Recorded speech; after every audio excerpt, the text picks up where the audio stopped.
नमस्कार, मैं नेहा पाल और आप देख रहे हैं धर्म ज्ञान।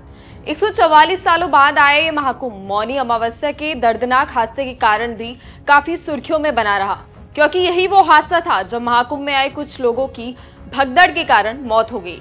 इस हादसे का दुख सभी सनातनियों को है। वहीं हादसे के बाद शंकराचार्य अभिमुक्तेश्वरानंद सरस्वती ने सीएम योगी को खूब खरी खोटी सुनाई और उनसे इस्तीफे की मांग भी कर दी, जिसके बाद शंकराचार्य अभिमुक्तेश्वरानंद का ही जमकर विरोध शुरू हो गया और उन्हें शंकराचार्य मानने से ही इनकार कर दिया गया।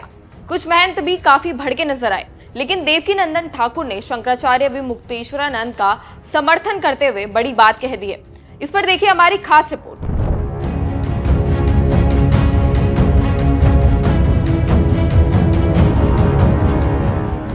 प्रयागराज महाकुंभ में मौनी अमावस्या के दिन हुआ वो हादसा तो आपको याद ही होगा, जिसमें आधिकारिक तौर पर 30 लोगों के मौत की पुष्टि की गई, लेकिन 60 लोग घायल हुए थे। इस घटना से दुखी होकर शंकराचार्य अभिमुक्तेश्वरानंद ने सीएम योगी का इस्तीफा मांगते हुए कहा था, जब आपने 45 करोड़ श्रद्धालुओं के आने की व्यवस्था की थी तो इतनी बड़ी घटना कैसे घटित हो गई?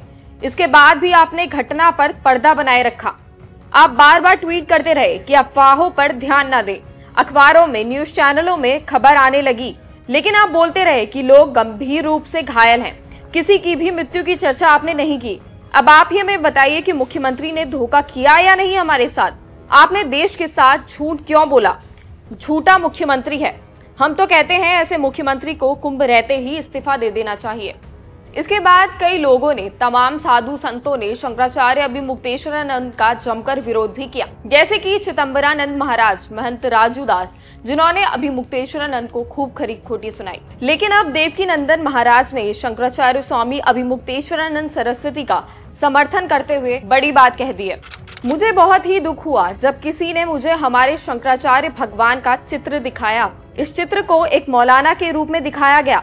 हम और आप इतने नहीं गिर सकते कि जिससे हमारा धर्म लज्जित हो सकता है हमारे विचार अलग हो, आपके विचार अलग हो, लेकिन मत भूलिए सनातन धर्म के सर्वोच्च पद जो शंकराचार्य का है, उस पद पर वे बैठे हुए हैं।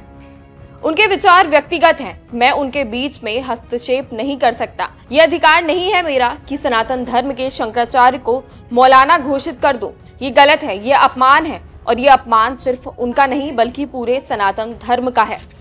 एक तरफ शंकराचार्य स्वामी अभिमुक्तेश्वरानंद सरस्वती का विरोध हो रहा है, तो वहीं दूसरी तरफ उनके समर्थन में भी आवाज उठने लगी है। देवकीनंदन ठाकुर भी उन लोगों में शामिल हो गए हैं जो शंकराचार्य स्वामी अभिमुक्तेश्वरानंद का समर्थन कर रहे हैं। आपको बता दें कि देवकीनंदन ठाकुर लंबे समय से राम कथा, देवी भागवत, शिव पुराण, गीता और श्री भागवत कथा पर प्रवचन भी देते हैं। इसके साथ ही इन्होंने इन कामों के लिए यूपी रत्न से भी सम्मानित किया जा चुका है। हालांकि देवकीनंदन ठाकुर का ये समर्थन आपको कैसा लगा? अपनी राय हमें कमेंट में जरूर बताएं।